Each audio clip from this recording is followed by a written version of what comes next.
You're tired of waiting for a text. You're tired of romanticizing potential. And you're tired of settling for the bare minimum and calling it love. You know this is not who you want to be. But you have no idea why this chasey, anxious energy has such a hold on you and how to stop it. Well, today I'm breaking down the real reasons that no one's talking about on why you chase love and what to do to stop. I'm going to share with you 5 ways for you to stop this. Because, baby girl, you deserve so much better. You know this. You feel this so deeply within you. You know what you're worthy of. So, by the end of this video, my intention is for you to call that self worth back into your body. Remember who you really are. Stop waiting for that text. Stop ignoring the red flags. Stop staying available and open for those mixed signals. It's time for you to come back to your throne, put your crown on, and remember what you deserve in love. I get it. You want to feel chosen. You want to feel adored. You want to feel loved. But if you keep abandoning yourself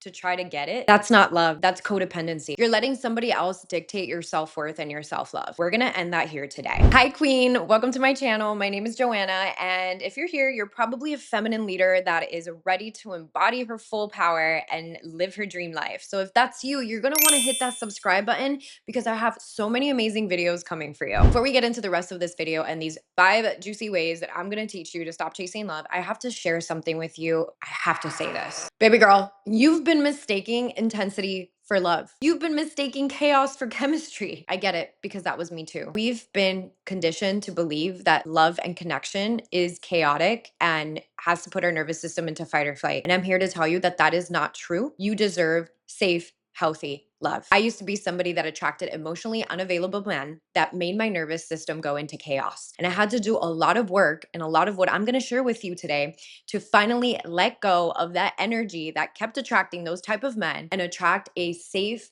healthy, masculine partner who loves me so deeply, who cherishes me so deeply. And it's not from a place of me not feeling good enough. I had to come back to my own self-worth and my own self-love first in order to attract a man like him. And that's exactly what I want to help you do as well. Here are the 5 reasons why you chase love and how to stop. Let's get into it. I'm so excited to share this with you because by the end of this video, you're gonna feel so different, so much more empowered, so much more in control of your love life. Reason number 1 on why you chase love: the daddy wound. Yeah, girl, let me tell you, you got daddy issues. That's okay. Let's accept that. I had a lot of daddy issues too, so you're not alone. Let me actually help you out on how to move through these daddy issues. And the first step is through awareness. So where are these daddy issues coming from? And I'll stop calling them daddy issues. They're more like daddy wounds. If you grew up with a father who was emotionally absent, distant, inconsistent, critical, or simply emotionally unavailable, your nervous system learned something really young. You learned that love isn't something that's just given freely. Love is something that you have to work for, chase, and it has to be earned. You probably had to perform, achieve, behave, or shrink yourself to get a little bit of your dad's attention. So now, as a grown woman, what are you doing? You are recreating that same exact dynamic, chasing men who feel emotionally unavailable because deep down, familiar feels like home even when it hurts. From 0 to 7 years old, your subconscious mind is a sponge. It is taking in information from the environment and creating an identity in multiple parts of yourself through what you're taking in your environment. So if you learned from your father that love is something that's emotionally absent, that is something that's distant, that's something that you have to work for, or be something that you're not to get a little bit of love, then that is the identity that you created. That is what your nervous system and your mind are programmed to look for. And that is so detrimental. I know, because like I said, I kept attracting emotionally unavailable men where I was like, why do all of these men remind me of how I felt with my father?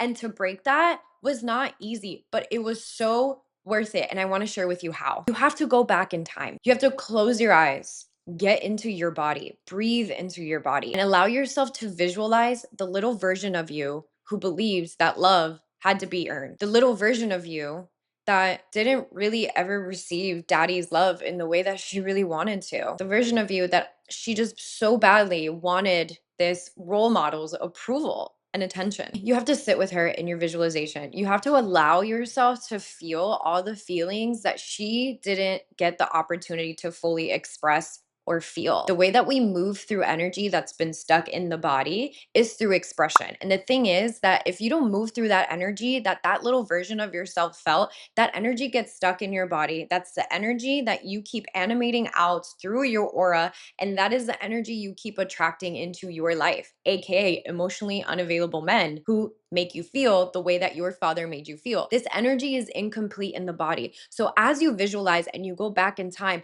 let yourself feel the feelings. Let yourself feel and become that little version of yourself that felt sad, that felt grief, that felt lonely. You have to let her express these feelings. If she felt sad, let yourself welcome in the sadness. How would sadness move in your body? Would you curl up in a ball? Would you cry? If she felt angry, okay, well, how would anger want to move through your body? Do you want to grab a pillow? Do you want to scream in it? Do you want to like, what did she feel? Express it, express it, express it. Expression is what leads to liberation and freedom. After you let your body express that, then in the visualization, I want you to reparent her. I want you to look into her eyes and tell her, I love you. You are worthy. You are good enough. Just because dad wasn't able to give you that love does not mean you are not good enough. Just because he didn't know how to love does not mean that you need to keep holding on to this. I am here now and I love you, and I am here to support you through the process of feeling your love fully. And then ask her, what do you need from me? And allow her to tell you what she needs from you to begin to reparent her and show her that she is so worthy of love. Here, you are giving your younger self what she actually needed, but you're not just keeping it on a mental level. You're letting your nervous system and your somatic experience come into it as well so that you can actually heal from this energy. This is nervous system rewiring. This is what actually works that nobody's talking about. From this place, you will begin to source love from within instead of performing it externally and trying to chase it from somebody else.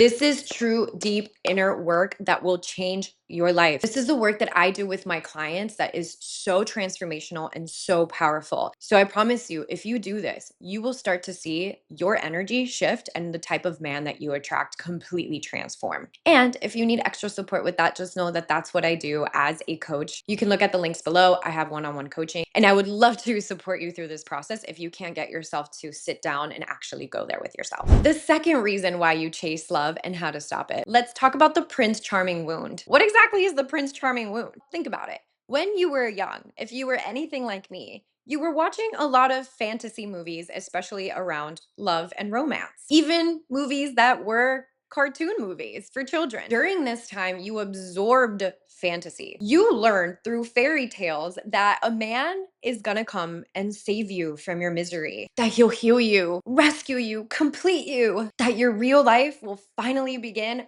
once you meet him. This is the belief that a relationship will make you whole, when in reality, you forgot that you're already whole. So, what do we have to do to stop this Prince Charming wound? I want you to start noticing the exact moment when you are wanting a man to save you. It especially comes up when you are feeling lonely. We're going to go deeper into the fear of loneliness, so stay tuned for that. It's almost like there's this void inside of you, this deep longing that nothing can fill, and you just feel like that man, when he finally comes in, the perfect man is going to save you from that misery, from feeling the loneliness, from feeling the void inside of you. So, this is what you need to do. You need to get out your journal or a piece of paper, and you need to write out every little thing that you want from a man. Make a list, take your time. Write it all out, brain dump it. Maybe it's safety, adoration, being chosen, being prioritized, being spoiled, taking out on dates, taking you on the most adventurous trips ever. Whatever that is, it's gonna be unique for each one of us. Write it all out. And then what you're gonna do is you're gonna go back through that list, item by item, and start planning to give it to yourself first. This is one of the exercises that I did that changed my life. If you want him to take you out on dates, take yourself out on dates. If you want him to take you on nice trips, take yourself out on a nice trip. If you want him to touch you softly and gently and rub your head and share all of this physical touch, start giving yourself physical touch. I know that that sounds weird, but I promise you, if you do it, it will change your life. This is how you stop outsourcing your love to men who were never meant to carry it. The love has to start within you first. And as you do that, you become an energetic match for a man that will do what you're doing for yourself first. It's actually wild. And I experienced that in my life. 3.5 years ago, I dated a wonderful man, but by the end of our relationship, I kept feeling this feeling of, I don't feel seen by this man. I feel like I'm too much. I feel like my expression is too much for him. After we broke up and I did deep work, deep somatic work, I realized that the reason why he wasn't seeing me deeper at the depths that I craved for him to see me and to hold me and to love me at was because I wasn't seeing myself. And it was so unconscious at the time. I had no idea when I was in that relationship. But that right there showed me that if I am feeling like something is missing in a relationship, I have to look deeper within myself and see where am I not giving myself that.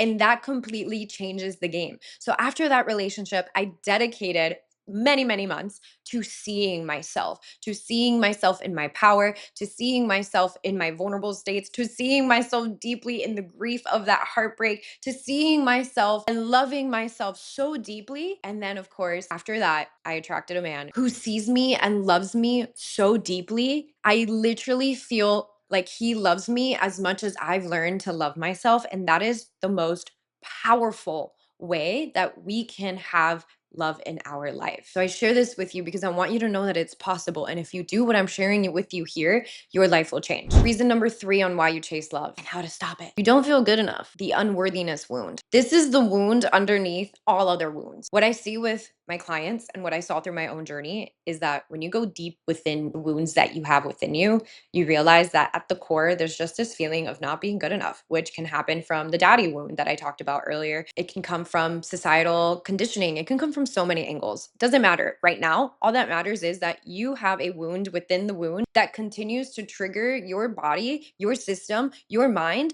to believe that you're not good enough. And that if he chooses you, you will finally feel good enough. This is exactly where women get stuck settling for the bare minimum because a man's attention starts to feel like it's proof of your worth. And when your worth is on the line or dependent on somebody else, you'll accept almost anything just to keep him around. That is so distorted. That is so draining. It drains your life force energy because it is illusion. It is not real. What is true, what is real, is that you are inherently worthy. You were born good enough. You just forgot somewhere along the way. And no man can hand that feeling back to you. Trust me. I tried.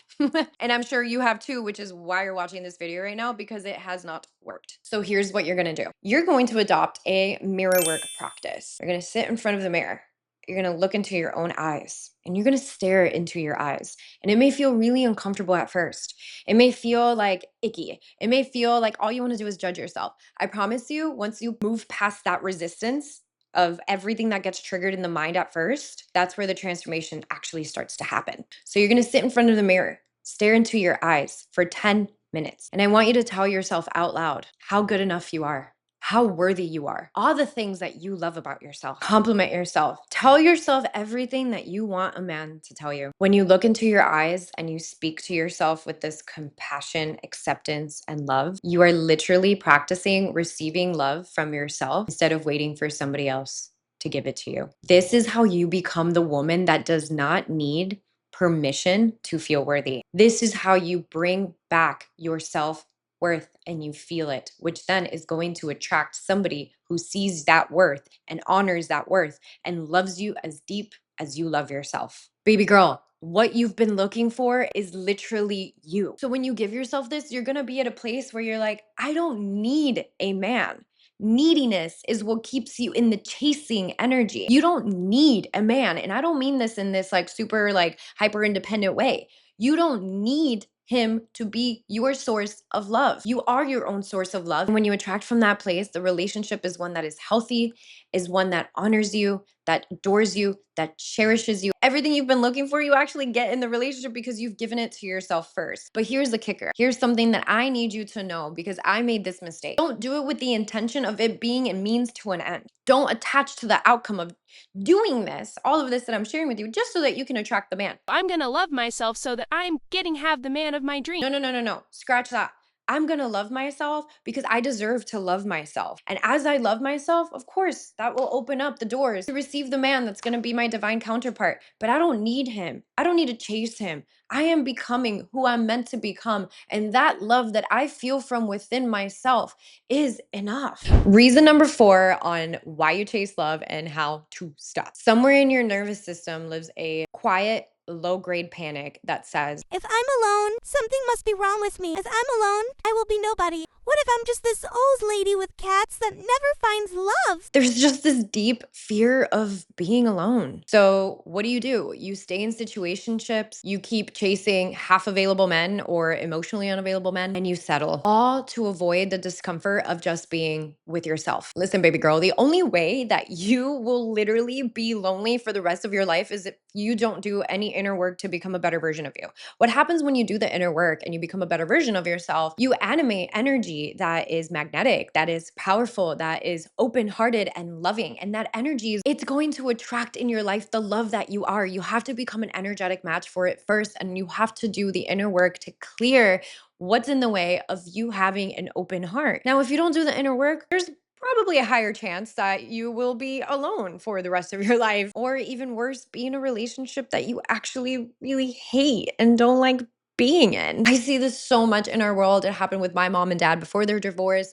Just so many relationships that are rooted in deep trauma patterns and attachment patterns, and you did this and you did that, and unhealthy dynamics just because both people did not do the inner work in order to come together and have a healthy dynamic. So, what I'm saying here is that if you commit to the inner work and what I'm about to share with you, there's no way you're gonna die alone, but it's a paradox. Here's what I mean. You have a fear of being alone? Great. Go be alone on purpose. Initiate it yourself. Being alone and learning how to actually enjoy your solitude teaches your body 3 things. I am safe. I am okay. Nothing bad happens when I'm alone. You might be thinking, oh my gosh, but that sounds so scary. That's the point. You have to face that fear. You have to let it be scary at first. And what you can do is you can do this nervous system titration technique, which means just little bits and bouts of triggering your nervous system to experience the fear so that you can feel it, so that you can alchemize it, you can transform it, and you can set yourself free from the fear. So, what you want to do is you want to start small and make it a practice. Start by going to the coffee shop and having a coffee with yourself, maybe going to the park and having a picnic with yourself, taking yourself out on a nice date, going to dinner alone. You can even bring it back to all the qualities that you wrote about the man you want to attract and start doing those things with yourself alone. Every single time that you do this, you prove to your nervous system that you don't need to outsource your sense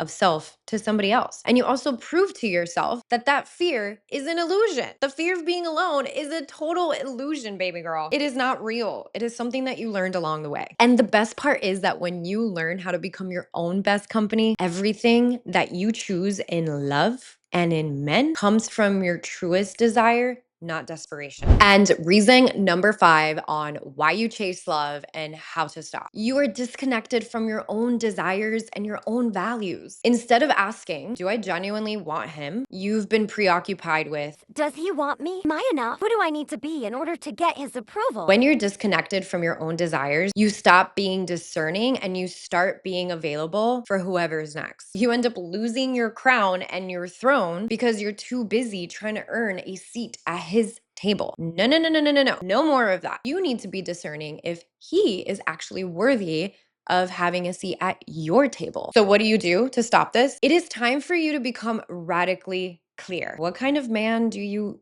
even want? Are you even clear on that? Or are you chasing the next thing that crosses your path? And what I mean by being very clear on the type of man that you want, I'm not talking about his physical attributes, although those are fun. I'm talking about deeper than that. Let's be real. You are probably a lover girl that's not just dating just to date. You want a future with somebody. You want a family with somebody. You want to create a beautiful life with somebody by your side who feels like a teammate, who feels like somebody that actually holds you and sees you and cares about you. You want depth. You are a woman. Women want depth. So, what I want you to do is to really sit with, you can write this down. What kind of life do you want to live in your future with a partner? What do you want it to feel like? What do you want to feel like when you come to him with your emotions or with a certain stressful situation that you want to be supported in? What kind of support would you like? How do you want to be loved by this man? What kind of household do you want to create with this man? And then from there, you have to get clear on what kind of values do I value that I would really desire my man to value as well. How do we want to raise our children? How do we want to make money? What kind of lifestyle do we want to live? These are all super important questions that when you stop outsourcing yourself and your love and worth onto somebody else, you can take the energy back to make space to ask yourself these questions so that you can have discernment when you're approaching dating somebody. Get really clear on your values. So that way, as you're getting to know somebody, you can actually ask deeper questions and understand if this man actually has similar values and is working towards a similar direction. Chemistry is not enough, okay? Just because you're feeling this chemistry and this tension between you two and all of these emotions that are showing up, you have to be very discerning. Are you feeling that chemistry because this feels familiar? You're attracting somebody that reminds you of your childhood? Because let me tell you, your body will create chemistry when it sees something familiar. So you have to be very mindful of what your body is showing you. The relationship that I'm currently in is very healthy. And when we first started connecting, I didn't feel this intense amount of chemistry. And I was kind of like, whoa, what is happening here? Maybe I really just don't like him. And as we got to know each other more and more, I started to feel this level of safety in my nervous system that I have never felt with somebody else. This level of, wow, he just gets me and I get him. Like we really do have this calm frequency with one another. And the chemistry was something that built up over time. I was confused at first because I didn't have this crazy amount of energy in my system of like, oh my God, oh my God, oh my God. Because he didn't represent the chaos in my childhood. He represented a level of safety that I created within myself in order to be able to attract him. And that's a very different energy. So you have to be very mindful. Discernment is what queens operate from. Discernment over desperation, baby. Last thing that I'll say, you have to be very discerning and very mindful because as you're healing and doing everything that I just shared with you to stop chasing love, you might still attract men that are going to be opportunities for you to choose differently. Now that you have this awareness, now that you know what to do, you get to have your sort of discernment strengthened so that when a man comes into your field that does not align with you, you're no longer coming from a state of desperation. You're coming from discernment. It is so important, so significant in your journey. So please, if you need to go back, take notes, write the exercises down, do them, and you're gonna stop becoming the woman that chases love and instead become the woman who chooses herself and naturally attracts love. All of these techniques that I shared with you work. How do I know? Because I did them. I went from being somebody who attracted emotionally unavailable men, who I was attracting from a place of desperation, who I had to ask, what are we? When are we dating? You've been coming over to my house for 4 months now. Why haven't you asked me out? To now attracting a man in my life who made it really clear from the beginning that he was interested in me. If it wasn't for these techniques that I shared with you, that would have never happened. I hope that this video brought you a new perspective. I hope that you're excited. I hope that you know that there's nothing wrong with you, that you just need a little bit of inner work, and baby girl, you will open yourself up to the love that you deserve, but you have to become that love for yourself first. And if you're wanting deeper work, you want to be held in your journey, there's nothing more powerful than having mentorship and support. And that is something that I offer. So just make sure that you check out the links in the description and make sure that you subscribe and like to continue to support this channel. I'm so excited to keep creating videos for you. I love you, and I'll see you in the next video.